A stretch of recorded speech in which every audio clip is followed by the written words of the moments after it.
E esse Judas não era o apóstolo, também não era aquele que traiu a Cristo, Judas Iscariotes, né, que também era apóstolo, mas este Judas era o irmão biológico de Cristo, que era irmão também de Tiago.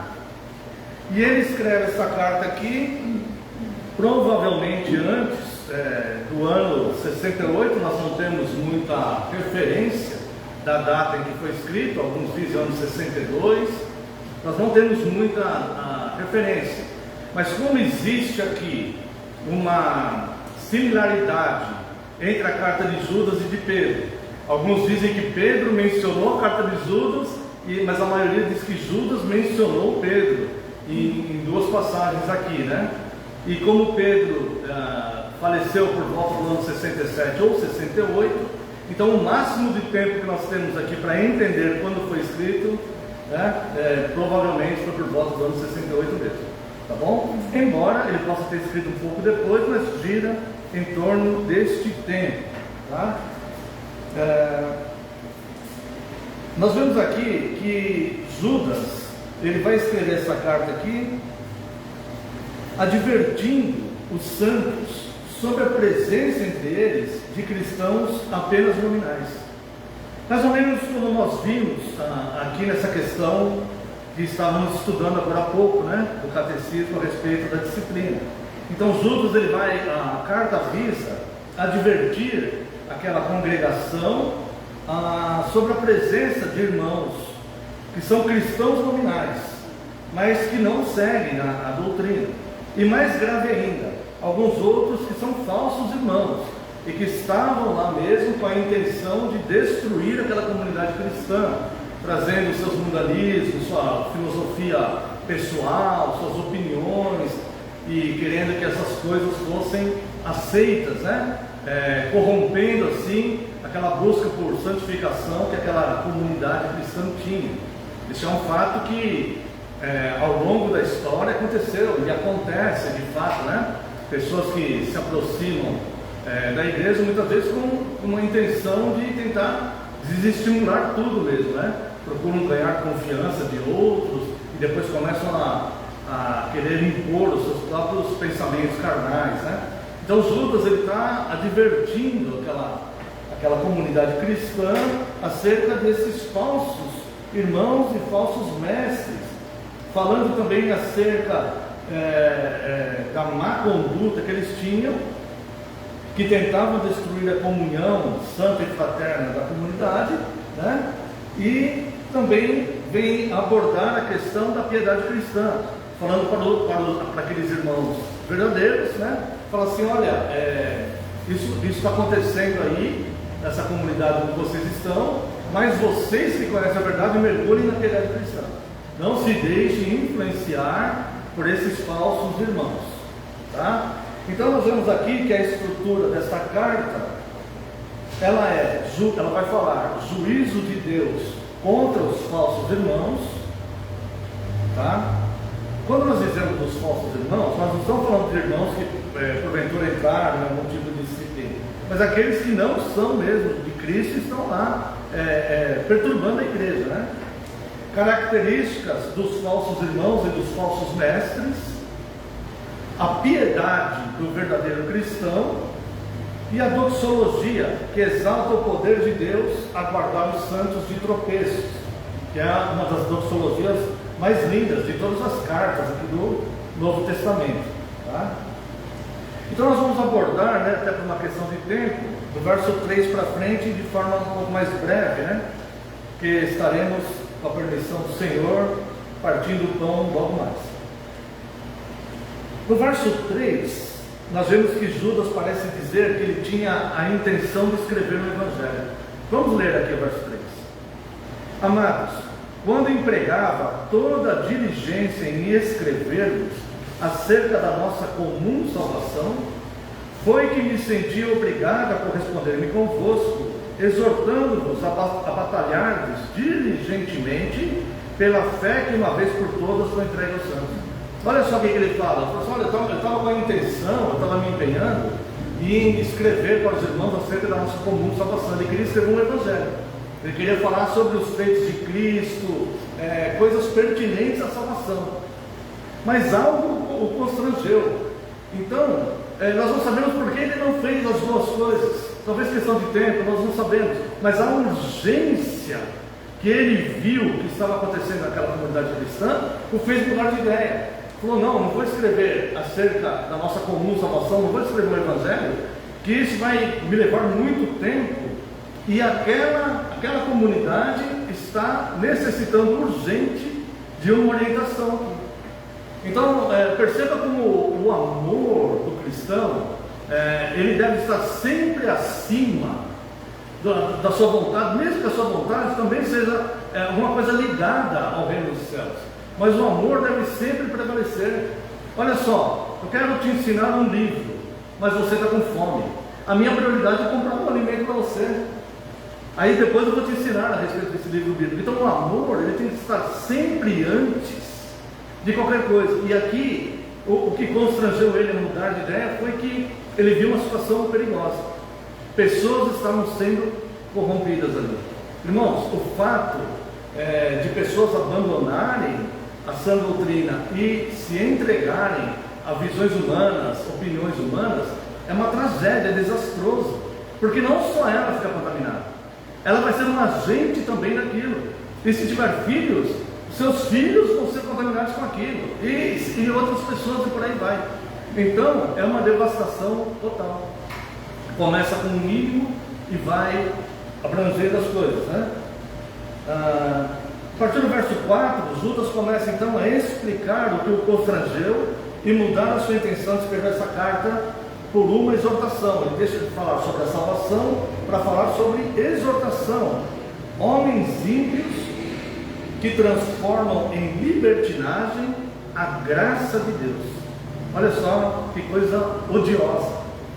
São de fato pessoas sem temor a Deus, que tem, como Paulo fala, tem a consciência cauterizada. Essas pessoas não se preocupam com nenhum tipo de juízo. Essas pessoas não estão preocupadas em acender a ira de Deus. São verdadeiros insensatos.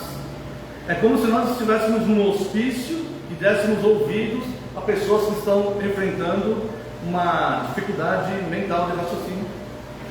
E aqui, essa questão espiritual. Verso 4: pois certos indivíduos se introduziram com dissimulação. Agora, olha só que interessante, e veja a soberania e o governo de Deus até nisso,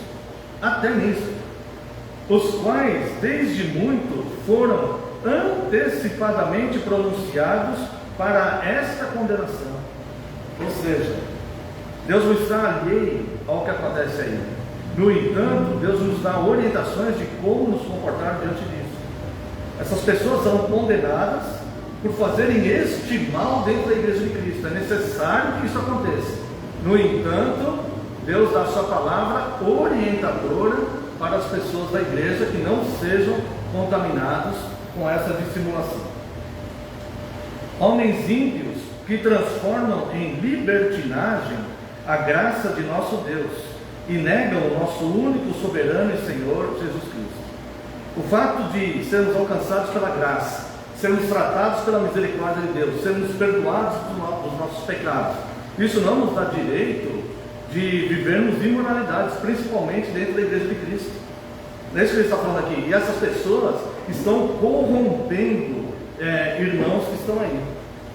E a partir aqui do verso 5, irmãos, até o verso 11, ele vai falar, ele vai descrever exemplo de 6 juízos de Deus que foram aplicados no Antigo Testamento, tá? A Bíblia, ela nos orienta e nos ensina de duas formas: com exemplos positivos. Olha, segue o exemplo disso, por exemplo, Efésios 2, né? Tende em vós também o mesmo sentimento que houve em Jesus Cristo, que foi humilde, aceitou sua missão, não teve usurpação de ser igual a Deus, tal. Exemplos de coisas boas para nós fazermos. E a Bíblia nos ensina também através de exemplos negativos, ou seja, pessoas ou cidades ou instituições, ou até mesmo seres celestiais que pecaram, seres espirituais, né? Que pecaram, e as consequências daquele erro. Então, também é uma forma de instrução o exemplo negativo. E aqui ele usa 6 exemplos de de pessoas que, ou de situações, como exemplos negativos. Vamos lá, verso 5, ele vai falar dos egípcios. Quero, pois, lembrar-vos, embora já estáis cientes de tudo uma vez por todas. Isso aqui é repetição. Ele está repetindo o que a igreja já sabe. Isso é ao longo da igreja, tá? Nós vemos ali em Filipenses capítulo 3 também, Paulo fala: eu tenho prazer em vos repetir sempre as mesmas coisas. Então a igreja, ela vai aprendendo e formando o caráter cristão através da repetição, tá? É por isso que nós falamos do credo, e por isso que lemos a lei, por exemplo, a cada 15 dias. Você já reparou que você pode não lembrar o que foi pregado há 15 dias atrás? Que talvez você não lembre o que foi pregado no domingo passado? Não fique preocupado, isso é normal, tá? É por isso que a igreja tem as repetições. Se a igreja ensina uma vez alguma coisa e nunca mais ensina, nós vamos esquecer aquela doutrina. Então, isso é uma prática que os apóstolos tinham, que os cristãos da igreja inicial tinham, tá? Quero vos lembrar-vos, embora já estejais cientes de tudo, uma vez por todas. Vocês já estão cientes e vocês já sabem que o Senhor, tendo libertado um povo, tirando-os da terra do Egito, destruiu depois os que não creram. Foram destruídos aqueles que não creram. Então Deus libertou o seu povo e destruiu os que não creram. O que isso aqui vai representar para nós? O êxodo, quando Deus libertou o povo da escravidão, um dos maiores ensinos que nós temos ali é que Deus, Ele é o único que pode nos libertar do nosso próprio pecado. É por isso que existe a disciplina na igreja. Deus, Ele é o único que Ele pode nos libertar do nosso próprio pecado. No entanto, aquele opressor, aquela fonte opressora que nos escravizava no pecado, será destruído por Ele. Quer ver um exemplo bem simples? Davi diante de Golias. Isso aqui, uma coisa que eu falava muitos anos atrás, né? Davi diante de Golias. Muitas pessoas falam que Davi matou Golias com a pedrada, né? Já ouviu falar isso? Davi matou o gigante com a pedra? Ele não matou o gigante com a pedra. Ele derrubou o gigante com a pedra. Depois que o gigante caiu, ele foi lá, pegou a espada do gigante e cortou a cabeça dele. Esse ensino, nós vamos entender o que é aqui. Não adianta você dar pedrada no pecado. Você vem num culto, onde, que nem hoje, por exemplo, escuta falar da disciplina, né? A gente se enche de temor ouvindo aquelas coisas e tudo mais, tá? E nós temos uma pedrada ali. Se porventura houver algum pecado, ele levou uma pedrada, sem dúvida. Só que o pecado, ele não morre com pedrada. Nós precisamos pegar a espada e cortar a cabeça dele, como Davi fez com Golias. Porque evangelho de pedrada é uma tragédia. Ele derruba o pecado, mas depois o pecado levanta mais forte ainda. Aí você vai lá, dá mais 2, 3, 4, 5 pedradas nele. Aí depois vai precisar de 10 pedradas, depois vai precisar de 20 pedradas, até a hora que você não quiser mais dar pedrada nele, e ele vai te engolir. Nós precisamos ir lá, pegar a espada e cortar ele, o máximo que a gente puder, cortar pela raiz. Então o primeiro exemplo negativo que ele dá aqui é os egípcios. Lembrando que ele está dando esses exemplos não para os falsos irmãos que se introduziram com dissimulações naquela igreja, mas ele está dando essas orientações para os verdadeiros. Aqueles vão continuar com as suas dissimulações, eles vão continuar tentando destruir, eles vão continuar exatamente como eles estão, e querendo fazer o que está no coração deles. Aqueles lá vão continuar fazendo isso, eles não vão mudar, não tem esperança, eles não vão mudar, eles vão continuar exatamente assim. Mas aquele que tem temor, aquele que é o verdadeiro, esse vai falar: nossa, quase que eu fui lá, se possível fosse, enganaria os escolhidos também. Mas essa palavra chegou em hora certa na minha mente aqui, no meu coração. Judas, ainda bem que você me relembrou disso, porque de fato eu já sabia, mas não estava na minha memória, e era esse momento que eu tinha que usar isso. Então ele não está falando para os dissimuladores, para os falsos irmãos, ele está falando para os verdadeiros que estão ali. Aqueles falsos irmãos, a condenação deles já foi promulgada há muito tempo, só está amadurecendo o pecado deles para condenar eles. Quando chegar o juiz, falando: você fez isso. Só isso, só está amadurecendo o pecado. Deus entregou ele naquele erro lá. Enquanto isso, Deus está protegendo a sua igreja, seus verdadeiros, explicando o que está acontecendo, tá? O segundo exemplo que ele mostra aqui está no verso 6. Exemplo de seres espirituais, anjos que caíram. E a anjos os que não guardaram o seu estado original, mas abandonaram o seu domicílio, seu próprio domicílio, ele tem guardado sob trevas em algemas eternas para o juízo do grande dia. Se nem seres espirituais são poupados, como diz o autor da carta aos Hebreus, que esperança há para aquele que recebeu a palavra, mas calca aos pés o sangue de Cristo, vitupera o Evangelho, leva Cristo a vergonha, a ignomínia, ou seja, ele se sente no direito da igreja, parece que tem que ficar pedindo a igreja de Cristo, ou Cristo pedindo ali para ele ficar, não, ele não consegue entender que é pelo amor que as pessoas vão falar algumas vezes com ele, não consegue entender, ele se acha que precisa de um tapete vermelho para ele, porque a igreja precisa dele, e se a igreja para de buscar, vai falar assim, esse pastor, essa liderança, aquela igreja não vai atrás das ovelhas perdidas. Meus irmãos, quem vai atrás da ovelha perdida é Cristo.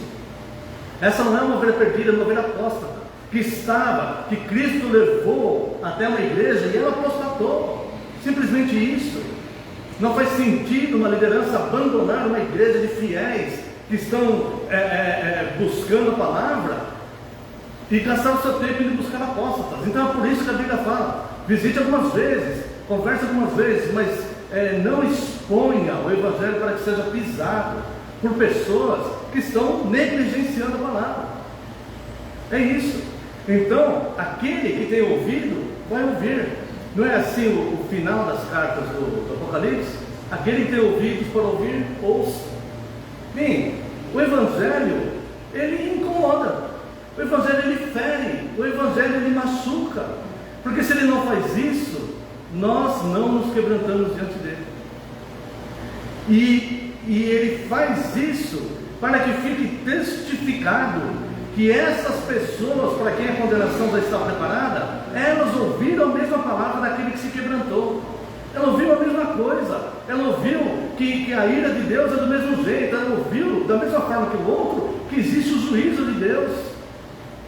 Ela ouviu da mesma maneira que foi graça e amor de Deus por nós enviar Cristo. E ela ouviu da mesma maneira que Cristo não está pedindo pelo amor de Deus para ninguém. Ele fez o sacrifício na cruz. Nós é que devemos nos quebrantar diante disso. É isso. E aqui no verso 7, esse exemplo de anjos que caíram, eu ia ler aqui, mas é um texto mais longo, Isaías 2, 10 a 22, não vai dar tempo. Versos 7 a 10. Como Sodoma e Gomorra e as cidades circunvizinhas, aqui já é o terceiro exemplo negativo, né? Como Sodoma e Gomorra e as cidades circunvizinhas, que havendo-se entregado à prostituição, como aqueles, seguindo após outra carne, são postas para exemplo do fogo eterno sofrendo punição. Aquilo que aconteceu com Sodoma e Gomorra é uma tipificação do inferno, do juízo de Deus que vai condenar os ímpios. Tá? Ora, verso 8, estes, da mesma sorte, quais sonhadores alucinados, não só contaminam a carne, como também rejeitam o governo e difamam autoridades superiores. Chega um conselho de uma igreja para um falso irmão desse daí, certo? Ele vai agir dessa forma, ele vai rejeitar o governo e vai difamar aqueles líderes. Ele vai fazer isso, exatamente isso que está escrito no verso 8. Sabe por quê? Porque o que está escrito no verso 8 é a palavra de Deus inspirada pelo Espírito Santo, palavra fiel e digna de toda aceitação. E qualquer presbítero ou pastor já tem visto ao longo dos anos, né? Até mesmo em outras igrejas, irmãs e tudo mais, coisas assim.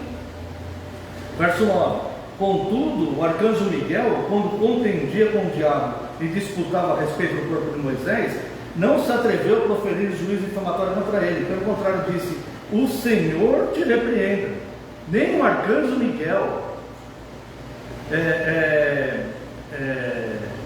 como se diz, desrespeitou uma autoridade que fosse uma autoridade do mal. Nem o arcanjo Miguel desrespeitou uma autoridade. Ele falou: o Senhor te repreende. Ele não ousou falar em palavras inflamatórias contra um representante do mal que estava ali. A palavra de Deus diz: respeite toda a criatura de Deus. Expulsar demônio, o Senhor te repreende, em nome de Jesus. Isso aí não é sempre coisa. Então nós devemos respeitar todas as pessoas. E essas pessoas, esses dissimuladores, quando repreendidos, eles rejeitam o governo da igreja e difamam. Se você abrir lá suas redes sociais, você vai ficar, se você pudesse somatizar, se você ficar 2 horas na frente das redes sociais, boa parte desse tempo você vai ver agressões contra a igreja. Agressões contra a igreja, agressões contra pastores, você vai ver lá escândalos sendo ditos, cultos profanados, mesmo que seja verdade, não estou nem dizendo que não é, mas você vai ver ali atenção voltada contra a igreja, contra o pastor, o tempo todo maçantemente. Rejeitam os governos e difamam as autoridades. O arcanjo Miguel não fez isso. Verso 10: estes, porém, quanto a tudo que não entendem, difamam. Quanto a tudo que eles não entendem, eles difamam. Irmãos, a palavra final é a Escritura. Quanto a tudo o que compreendem por instinto natural, não pela revelação, não pela revelação de Deus, não pela revelação espiritual, por instinto natural, o que eles entendem, o que eles conseguem entender pelo instinto natural, como brutos, sem razão, até nessas coisas eles se corrompem. Aí deles, e aí vem o 4º, o 5º e o 6º exemplo negativo.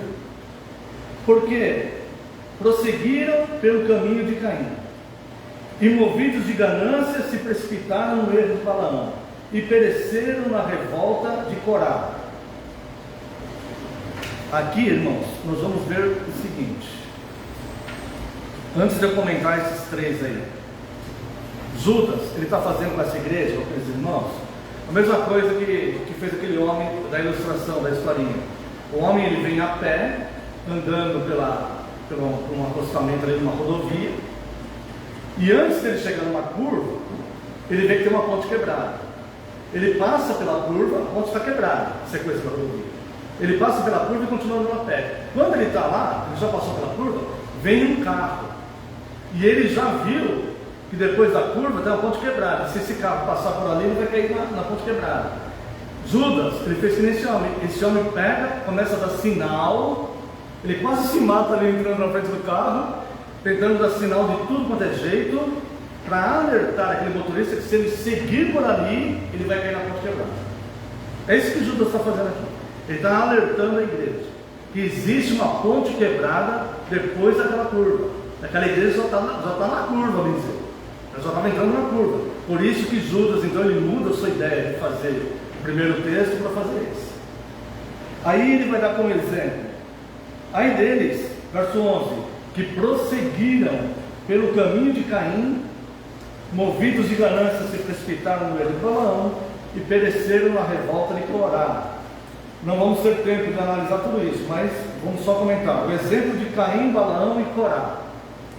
Esses 3 exemplos são muito significantes e devem nos servir de alerta. Eu vou ler aqui o sermão que eu escrevi para ficar mais rápido, tá?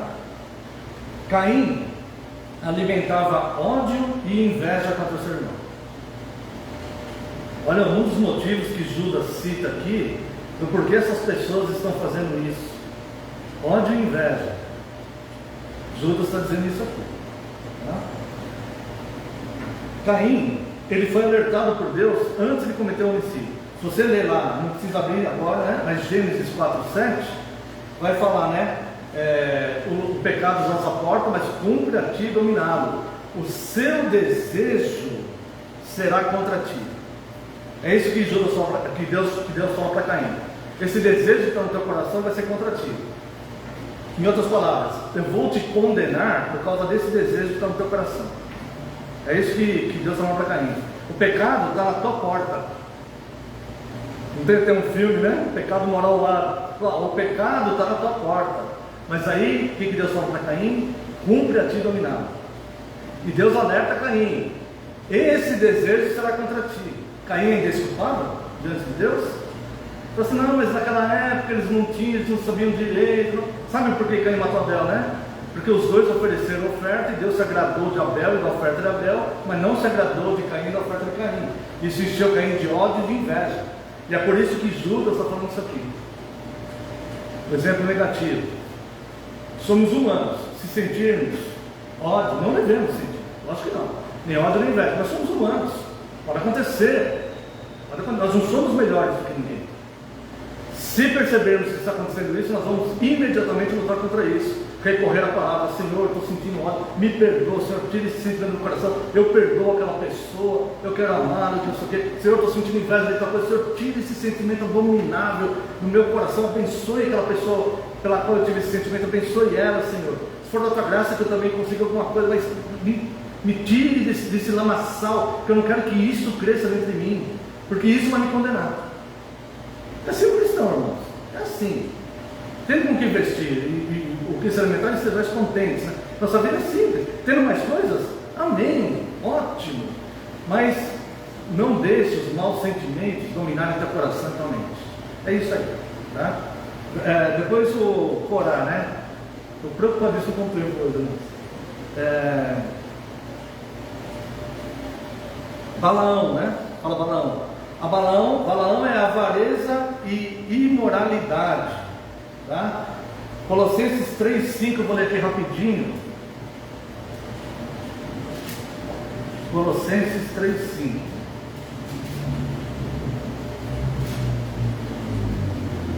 Fazei, pois, morrer a vossa natureza terrena, prostituição, impureza, paixão lasciva, desejo maligno e avareza, que é a idolatria. Por estas coisas é que vem a ira de Deus sobre os filhos da desobediência. Então nós temos a Bíblia, temos o Espírito Santo, temos condição de fazer morrer essa natureza. É uma natureza humana, terrena, né? Agora nós somos seres espirituais, então nós temos condição de não permitir que essas coisas cresçam e aumentem dentro de nós, porque essas coisas vão acender a ira de Deus, podem acender na hora, Deus. Podem acender no mês que vem, podem acender no ano que vem, mas vai acender um dia. E isso vai ser para condenação, tá? Então esse desejo será contra ti. Aqui ó, e também Colossenses também 2, verso 20. Se morrestes com Cristo para os rudimentos do mundo, por que como se vivesses no mundo, vos sujeitais a ordenanças? Não manuseie isto, não proves aquilo, não toques aquilo outro, segundo os preceitos e doutrinas dos homens. Esses homens que estavam lá estavam ensinando coisas da sua própria mente, preceitos e doutrinas deles corrompendo a igreja. Se você já morreu com Cristo, por que você vai aceitar essas visões de homens? Pois que todas essas coisas, com o uso, se destroem. Muita atenção ao verso 23. Tais coisas, com efeito, têm aparência de sabedoria. Não é sabedoria, só tem aparência. Como culto de si mesmo, não culto para Deus. E de falsa humildade, não humildade verdadeira. E de rigor ascético, ou seja, de uma limpeza, de uma pureza, mas é só aparência. Todavia, não tem valor algum contra a sensualidade. E é por isso que esses lugares que deixaram esses nossos irmãos reinarem, vivem mergulhados em imoralidade. Por isso que tem tantos escândalos por aí. E Judas está alertando aquela comunidade cristã acerca disso. E é por isso que deve existir a disciplina na igreja. E Corá. Corá é a revolta e a rebelião contra Moisés.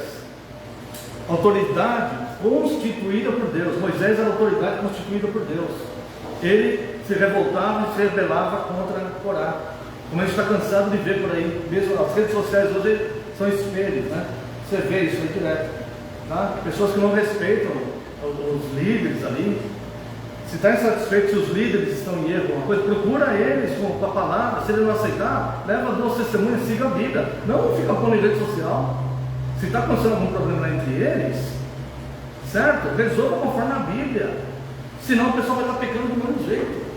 E muitos outros seguindo, irmãos. É assustador o que está acontecendo no nosso país.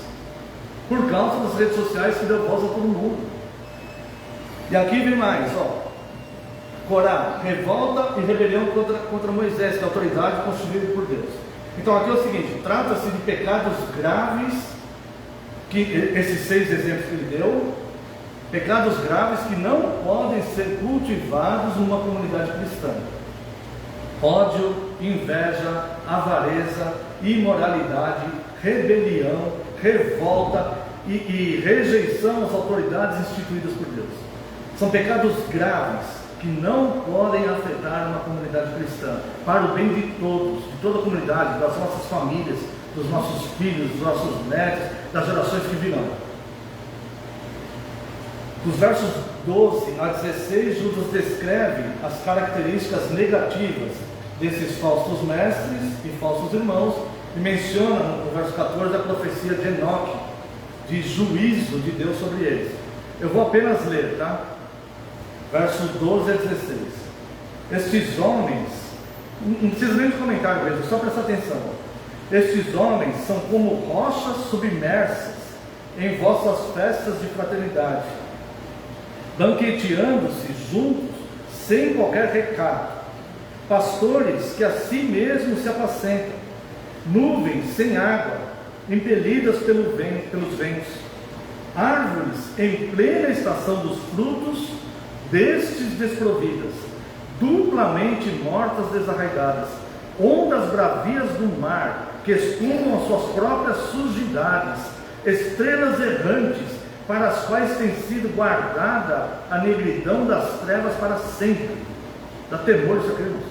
Quanto a estes, foi também que profetizou Enoque, o sétimo depois de Adão, dizendo: eis que veio o Senhor entre as suas santas miríades, para exercer juízo contra todos, e para fazer convictos todos os ímpios, acerca de todas as suas obras ímpias, que impiamente praticaram, e acerca de todas as palavras insolentes, que ímpios pecadores proferiram contra ele. Os tais são murmuradores, são descontentes, andando segundo as suas paixões, a sua boca vive propalando grandes arrogâncias, são aduladores dos outros por motivos interesseiros. E depois, Judas, que não é apóstolo, então ele não lança doutrina aqui, ele diz que ele está citando os apóstolos na sua carta, né? Então Judas, ele que não era apóstolo, ele reafirma e traz a lembrança das doutrinas lançadas pelos apóstolos. E é por isso que eu creio, e vários outros creem, que a referência que tem de Pedro aqui, foi Judas que pegou de Pedro, pelo que ele mesmo fala aqui, verso 17: vós, porém, amados, lembrai-vos das palavras anteriormente proferidas pelos apóstolos de nosso Senhor Jesus Cristo. Eu não sou apóstolo, irmãos, mas eles falaram isso, e eu estou falando para vocês o que eles falaram, essa advertência, os quais vos diziam: no último tempo haverá escarnecedores. Os apóstolos falaram isso e Judas está dizendo, né? No último tempo haverá escarnecedores, andando segundo suas ímpias paixões. São esses os que promovem divisões sensuais, que não têm o Espírito aqui em letra maiúscula, eles não têm o Espírito de Deus. Vós, porém, amados, edificando-vos na vossa fé santíssima. Aqui vai estar falando de exortação agora para a igreja, o que fazer, né, diante disso. Vós, porém, amados, edificando-vos na vossa fé santíssima, orando no Espírito Santo, guardai-vos. Está vendo? Guardai-vos, compete a cada um de nós fazer isso, né? Não é que Ele vai nos guardar, nós, guardai-vos no amor de Deus, esperando a misericórdia de nosso Senhor Jesus Cristo para a vida eterna. Eu digo isso nessa passagem com relação a essas coisas. Dá para nós nos guardarmos dessa influência negativa e nós não cultivarmos esses sentimentos em nós mesmos. É sobre isso que está falando. E compadecei-vos de alguns que estão na dúvida. Está vendo? Já tinha alguns ali na dúvida. Por isso a urgência dele. Compadecei-vos deles. Mesmo que eles estejam falando, ele já não está mais falando coisa com coisa. Tenha compaixão com ele. Visite eles algumas vezes. Converse com eles algumas vezes, mas não para sempre. Salvai-os, arrebatando-os do fogo. Quanto a outros, sede também compassivos em temor, detestando até a roupa contaminada pela carne. Então, não é de leve que nós devemos detestar essa contaminação. Não é de leve. Deteste até a roupa que foi contaminada pela carne. Bota para queimar, nunca mais usa isso. Joga fora. É isso que ele está falando aqui. Não tenha vínculo nenhum com isso. E vem a doxologia que, particularmente, eu acho linda, né? Talvez a mais linda de todas. Ora, aquele que é poderoso para vos guardar de tropeço, olha que coisa linda, e para vos apresentar com exultação, imaculados diante da sua glória. Olha só que coisa linda. Nós também somos pecadores, mas Ele é poderoso para nos guardar de tropeço e nos apresentar diante de Deus imaculados, como se nós fôssemos os seres mais santos e mais perfeitos de todos. Não é lindo isso? Ao único Deus, nosso Salvador, mediante Jesus Cristo,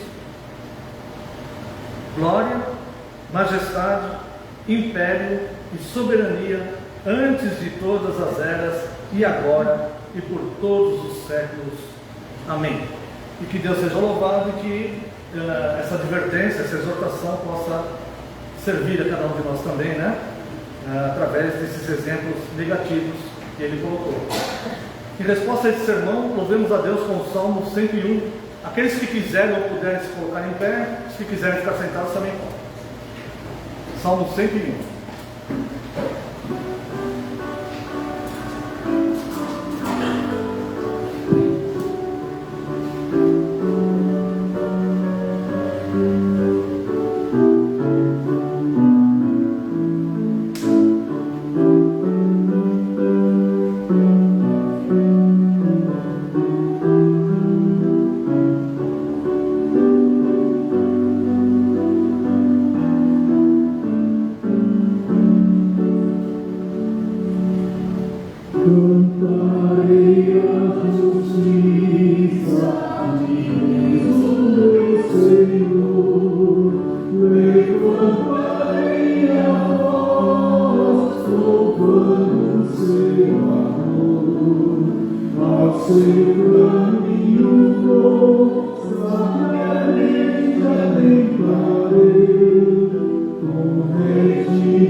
Destruídos onde está.